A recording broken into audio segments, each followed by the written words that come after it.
¿Creen que hoy no se está reflejando como corresponde lo que está pasando con la actividad económica? Yo coincido con lo que dice el ministro. Obviamente, por eso me gusta que Milei hable del 95%. No sé si es un 95, es un 90, es un 70, es un 50 o es un 99,9. Pero hay una gran parte del mundo comunicacional, y no digo periodismo porque hay muchos que estamos en este mundo y yo no soy periodista y sin embargo estoy acá también comunicando. Tampoco digo la tele porque a veces puede pasar en un streaming, puede pasar en cualquier medio, que a mi criterio hacen una lectura completamente distorsionada de lo que pasa en la economía. Obviamente eso después se puede discutir y vendrá otro y me dirá, no, lo que vos decís es distorsionado y yo no confío en lo que vos me contás. Soy perfecto, no pasa nada. Digo, después los datos son uno y yo creo que en el largo plazo vamos a terminar viendo más o menos una historia parecida. En el corto quizá mucho se discute, pero sí creo que hay una gran parte distorsionada. Nos pasó en este programa escuchar muchas veces la palabra recesión, que ya varias veces la discutimos. En este programa, imagínate en todos los otros programas que pasa, escuchar recesión. Si vos decís que hay recesión, estás contando una realidad que es falsa. A lo mejor, de nuevo, puede pasar porque no sabes de economía y no sabes que técnicamente esa palabra usarla es equivocada. O porque quisiste decir que hay una actividad que le viene por eso, a lo mejor tenés buena intención y simplemente te confundiste. Bueno, mirá, o a lo mejor que fue con buena fe con Cristian Boutier, que vos le dijiste que recesión significa esto. Y de hecho dijo, me desdigo. Por eso no quiero mencionar nombres en particular, porque hay gente que de buena fe a lo mejor se puede confundir y no pasa nada. Todos nos confundimos, yo también me he confundido seguramente diciendo algo al aire, que después salí el otro día a decir, che, esto que te lo traje así no era tan así, y te lo explico.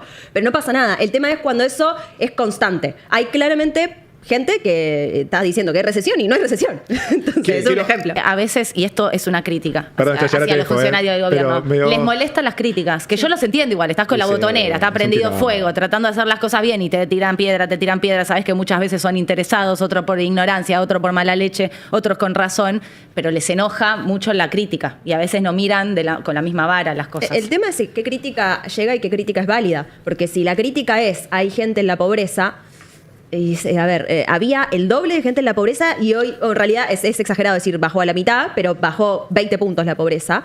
Casi la redujeron en la mitad. 10, 11. No, de 50 a 30. Pero 50 fue el primer semestre de 2024. Bueno, es que está bien. No si querés no tomo la suba de la pobreza por el incremento de inflación, que para mí fue causante de la emisión monetaria de los últimos meses de Massa. No tengo dudas. Pero, yo lo que digo es el primer semestre de 2024 fue 52, 53. Y ahí baja está en torno a 30. Para mí que baja la pobreza es indiscutible. Lo que digo es de dónde. No importa. Sí, pero por eso, no importa. Bajó la pobreza. Entonces, si la crítica es hay gente en pobreza, sí, está bien, hay gente que está en la pobreza, está bien, pero hay menos gente que está en la pobreza desde que asumió este gobierno.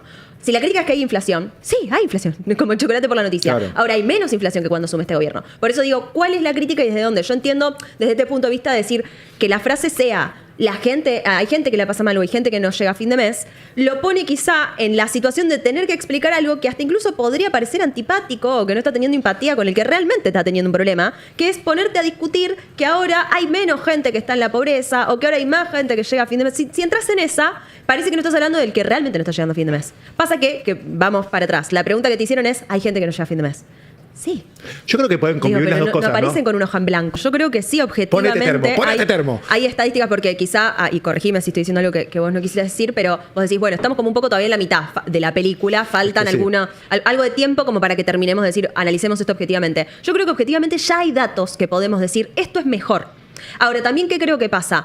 Pasa que se llegó a una situación macro, micro, individual del país absoluta, dramática, que era imposible salir sin algún costo. Y nadie quiere pagar ese costo. Tiene sentido, nadie quiere estar peor. Pero nadie quiere pagar ese costo. Entonces, el sector público te va a decir, me estás achicando los salarios y me estás achicando la cantidad de empleo, me estás echando. El sector privado te va a decir, el salario real no está creciendo o no está creciendo tanto como me gustaría. El informal te está diciendo, no me estás incorporando tan rápido a la formalidad. Siempre alguien va a tener la queja. Y es muy válida esa queja. Todo eso debería no ser un problema y debería estar resuelto en un país que no viene de 15 años de kirchnerismo, más décadas para atrás de intervencionismo y estatismo absoluto, porque no es solo el kirchnerismo, meto a Néstor, a los dos de Cristina y Alberto. Bueno, 20 años, sí, son casi 20 años. No es solo esos gobiernos, sino que vos te vas para atrás y la Argentina vivió décadas de intervencionismo estatal. El sector público siempre creció. ¿A costa de qué? Del privado, porque por definición el público no se financia de plata que crece en los árboles, se financia literalmente absorbiendo riqueza del privado. Entonces, eso que va creciendo en la Argentina década tras década y todos gobiernan igual, uno a mi criterio peor que otro, eso después lo podemos discutir, quién es el peor para nosotros, pero uno peor que otro, este gobierno viene a decir, quiero hacer algo distinto, Y para mí ahí la frase esa que dijo Milei de va a ser un año donde la política, esto que vos dijiste, Cata, de Caputo lo dijo, donde la economía, si quieren me la decís textual, mientras yo les digo, creo que se puede interpretar de otra forma, que es que el próximo año, así como fue el año pasado, es por una de las primeras veces en la historia argentina que un año político, un año electoral, no te marca la agenda de la economía. No le importa a este gobierno que haya elecciones a la hora de llevar a cabo un programa económico. No le importa. ¿Por qué? Porque a mi criterio, después obviamente al que no le guste este gobierno me va a decir tu visión es muy benevolente y no es la que hay que tener, pero a mi criterio lo que están queriendo hacer es pensar un país a largo plazo que no necesariamente a veces te genera votos a corto, ¿no? La economía se va a llevar puesta a la política por primera vez en 2027. Para mí, otra forma de interpretar esta frase... Esa es la frase de Luis Toto la Caputo política, recién. no por las elecciones va a haber quilombo en la economía, entiendo que es eso. No solo... No que haya quilombo o no quilombo, sino que esto lo estudia muy bien Juan Carlos de Pablo en uno de sus libros donde habla del ciclo político de la economía, creo que le llama, o el ciclo económico de la política, ahora no recuerdo, pero bueno, va por ahí, que tiene que ver con que en Argentina, lamentablemente, los años electorales son años que eso te condicionan a la hora de aplicar política pública. Y esto lo hicieron todos los gobiernos. No es que lo hizo solo Cristina o solo Alberto, esto lo hizo Macri, lo hizo si me voy para atrás. Lo hicieron todos los gobiernos.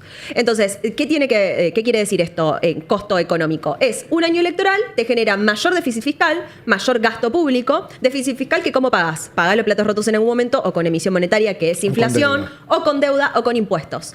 Llegamos a un punto donde ya no había más impuestos para subir, porque justamente estás generándote la mitad de la economía informal. No hay más margen para subir los impuestos. La economía se te va a la informalidad. Llegamos a un punto donde no hay más deuda, porque ya el mundo te dice, no te presto. No sé quién sos, te tiraste del mapa, no te presto. O te pongo una tasa altísima, que es básicamente lo mismo. Además, pero eso es ahora. Hace 2 años es, no te presto.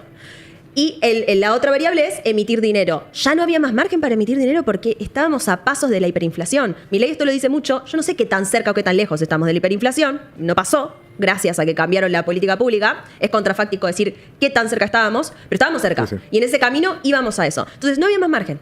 ¿Y qué había que hacer? Cambiar el rumbo. Algún costo va a tener y nadie lo quiere pagar. Es muy lógico que nadie lo quiera pagar. Todo el mundo de algo va a tener alguna queja, tiene sentido, pero para mí, de nuevo, es el camino que después podemos discutir la velocidad, si nos gustaría que ciertas cosas sean más rápido, no sé, bajar impuestos, que los bajen ya todos. Obviamente, pero es el sendero, si no, no creces más. Sí. Yo interpreto que lo que viene a decir es, a ver, no me digas que la frase no sea la gente no llega a fin de mes, porque si no, si yo me tengo que poner a explicarte la estadística de que ahora hay más gente que llega a fin de mes que antes, parece que no tengo empatía. Y en realidad quiero tener empatía, pero decime el dato certero, es, ok, 30% de los argentinos todavía están en la pobreza. ¿Qué hacemos con esa gente? ¿Qué se está pensando? ¿Qué tan rápido crees que esa tasa va a bajar? Eso ya es un dato distinto que decir hay gente que no llega a fin de mes. Lo cual también es cierto. Sí, pero no, hay sectores que quizás perdieron el empleo que antes no lo habían perdido. Como, es cierto que es como difícil a veces ser preciso y porque tenés que tener también manejo bueno de la economía y no todos los argentinos lo tenemos. Sí, pero se supone y también que hay mala leche, por supuesto, en la comunicación. Se supone que si un periodista llega a entrevistar al ministro